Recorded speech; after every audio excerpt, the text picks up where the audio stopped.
While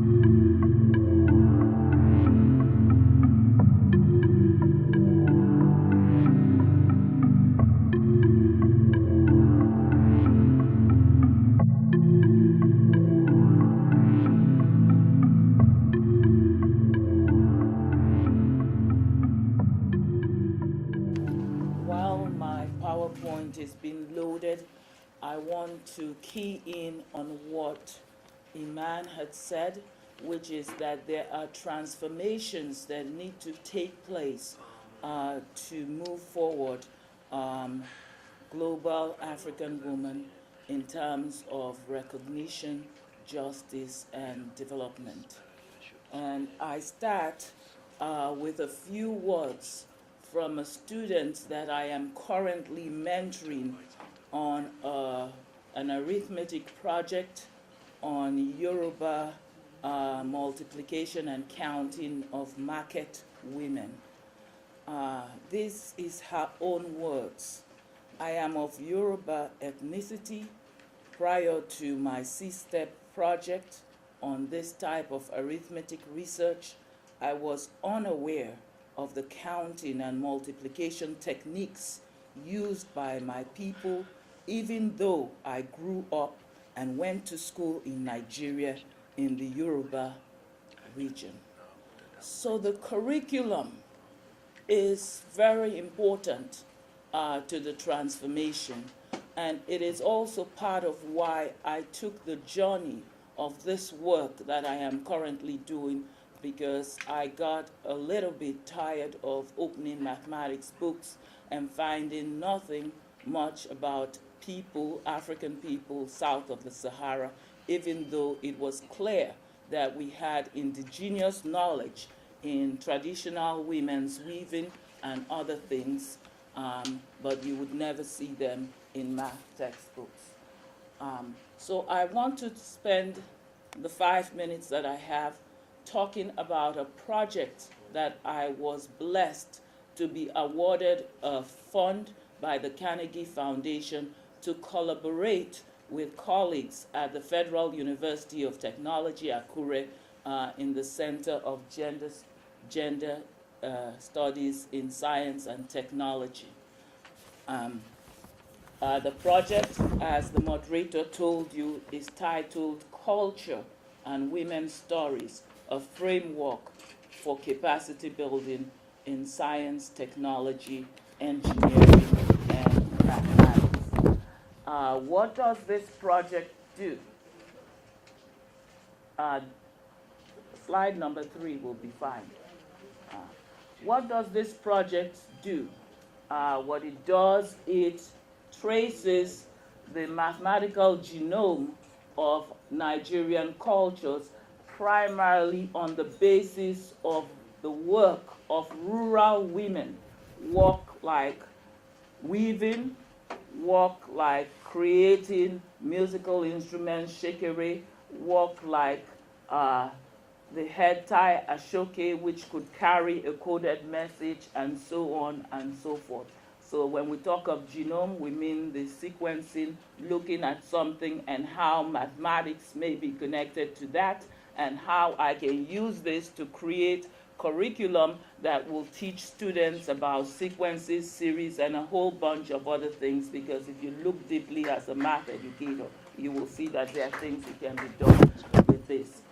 The other part of this project is women's stories, recognition of women in STEM who are doing things and continuing to do things.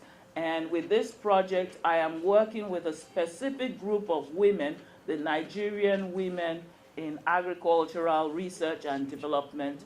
Unfortunately, we just lost the founder, Dr. Mojisola Edema. She passed away on the 1st of March. May her soul rest in peace. How does this project tie in with this panel discussion? In many ways, justice, equity, and development. There is silence in the curriculum. And what does this silence mean? In some ways, it makes our children try to remove themselves or divorce themselves from their heritage.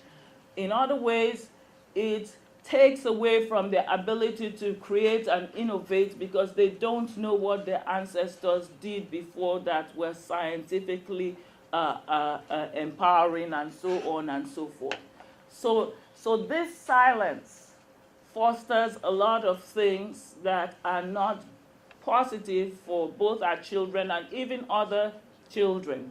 How is this in the, can we go to the previous slide, please? Sorry.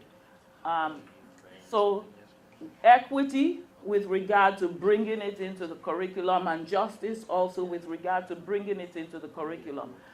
Also, when you start to use the local things that are around you, then you have even class equity, because you now have things that schools that are low income can easily use to teach mathematics. So this is part of what the project does. Go to the next slide, please.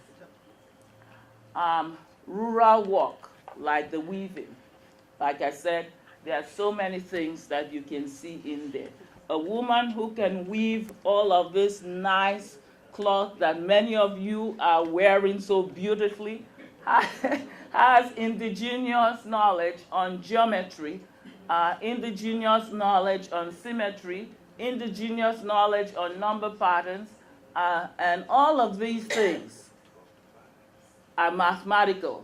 How do you bring this into the classroom so that the work that my grandmother did, my children can be proud of it and can see that they can learn mathematics through it, and that they can even become business entrepreneurs, because when they start to do this in the math classroom, they may want to even do it also as a business. Next slide. Women's stories. Part of the recognition is making sure that our African women or women of African heritage that are doing important work are out there in the books, not just in their area or their profession, but in other professional fields that there may be connections in terms of what they do. So I'll spend this last 2 minutes on Dr. Edema, who just passed away. She is a food microbiologist, and her area was traditional food. But in the work that she does, there is a lot of mathematics in terms of numbers and a lot of statistics and so on and so forth. So here is something that came out of a paper that she published, that somebody who is maybe teaching a class on how to teach students to read graphs and charts can use. And that student now begins to learn that there is a Dr. Edema somewhere that has been accomplished in food microbiology of traditional food. And they even start to learn about traditional food because this graph is based on traditional food. So you're now empowering them in several areas. Next slide, please. Now, this is one of the things I do with my discrete math class right here in the United States, where they have to learn about graphs, different types of graphs and number patterns, vertex edge graphs, and things related to vertex edge graphs such as chromatic number and so on.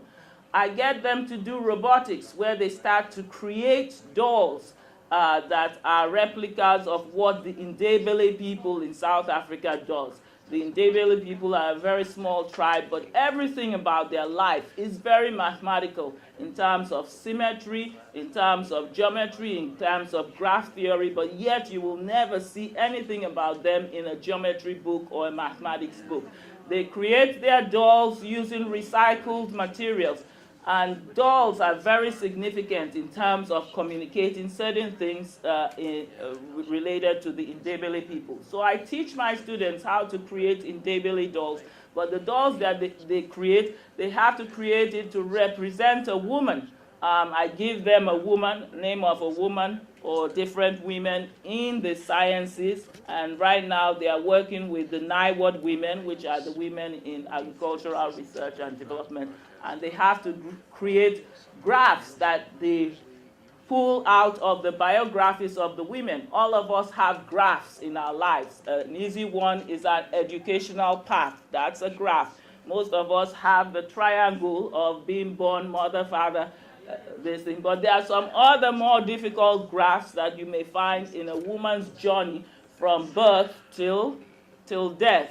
And this is part of what my students do in terms of learning graph theory. So one of the transformations that really need to take place in order for us to have the justice, the recognition, and the development is a change in our curriculum and what we bring into the classroom and how we use those things to empower our students. And this is the project that I got awarded a Carnegie grant to go to Nigeria, and I'm hoping that my college will allow me sabbatical leave next year to go and continue my exploration of this journey. Thank you.